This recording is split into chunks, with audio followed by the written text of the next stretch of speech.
बदायूं में डांसर मुस्कान के शव की पहचान का इकलौता वारिस और कोई नहीं, उसका 4 साल का मासूम शोहेब होगा। 40 दिन तक डांसर का शव गड्ढे में दफन रहने के चलते पूरी तरह गल चुका था।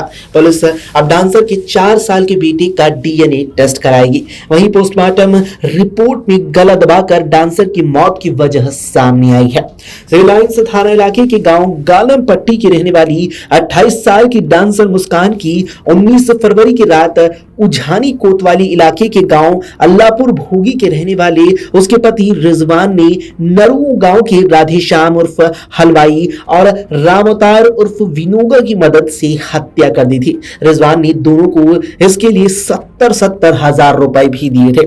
इधर मुस्कान के मामा ने रिजवान के खिलाफ अपहरण का मुकदमा दर्ज कराया था। इस आधार पर पुलिस ने शनिवार देर रात रिजवान को गिरफ्तार कर लिया, लेकिन 40 दिन बाद रविवार सुबह उसकी निशानदेही से उझानी के गांव नरहू के खेत के पास के एक गड्ढे से मुस्कान का कंकाल बरामद किया गया।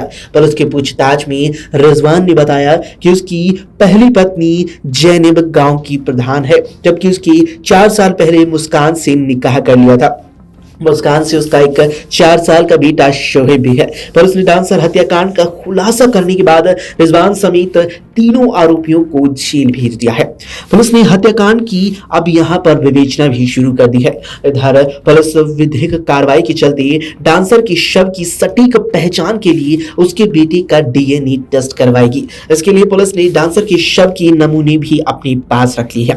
पोस्टमार्टम रिपोर्ट में डांसर की मौत गला दबाने से होने की पुष्टि हो चुकी है। पोस्टमार्टम रिपोर्ट में डांसर की बाएं पैर की हड्डी कटी हुई मिली। इससे अब आशंका जताई जा रही है कि कातिलों ने हत्या के दौरान डांसर के पैर पर किसी धारदार हथियार से हमला किया था। सिविल लाइंस के इंस्पेक्टर मनोज कुमार का कहना रहा कि सबूत बतौर डांसर मुस्कान के शव के लिए नमूने और उसके मासूम बेटे के डीएनए नमूनों को लेकर अब लैब में भेजा जाएगा, जिसके बाद ये पुष्टि हो जाएगी कि जो कंकाल निकाला गया है वो मुस्कान का ही है और उसके बाद दोषियों के खिलाफ कड़ी कार्रवाई भी की जाएगी।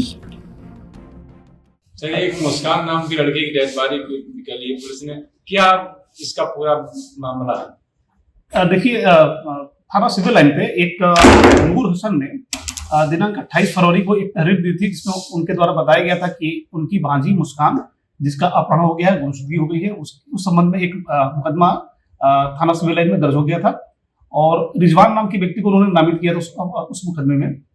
इस पूरे प्रकरण को जब विवेचना की गई, जब पूछताछ की गई और उसमें आगे कार्रवाई की गई, तो ये पता चला कि रिजवान ने ही अपने 2 साथियों राधेश्याम और राम अवतार की मदद से मुस्कान को उझानी में एक नरों के जंगल में ले गया और वहां उसने गला घोट कर उसकी हत्या कर दी। वही बगल में उसने गड्ढे खोदकर उसको दफना दिया था। इस संबंध में जब उस तीनों अभियुक्तों से कुछ पूछताछ की गई तो उनके निशानदेही पे उस घटनास्थल पर जाके डेड बॉडी को रिकवर किया गया है और साथ ही साथ सारे साक्ष्य एकत्रित किया गया है। अभी तीनों अभियुक्तों को रिमांड के लिए न्यायालय भेजा जा रहा है। विवेचना अब आगे 103 बीएनएस में जारी रहेगी। घटना का मोटिव क्या रहा था? देखिए, मोटिव अभी जो है वो रिजवान के द्वारा ये बताया जा रहा है कि ये महिला मेरे साथ थी, हम दोनों के संबंध थे और इस महिला का एक बच्चा भी था, जिसकी परवरिश के लिए रिजवान 10,000 रुपए के आसपास देता था, जैसा कि रिजवान ने बताया है, और महिला की डिमांड 40,000 के आसपास थी। तो इस बात को लेकर दोनों के बीच झगड़े होते थे और संभवतः कुछ और भी बात रहे होंगे जिसपे दोनों के बीच कंफ्लिक्ट रहा होगा। रिजवान का कहना है कि मैं इसी बात से तंग आकर इस महिला की मैंने अपने दोस्तों की मदद से हत्या कर दी।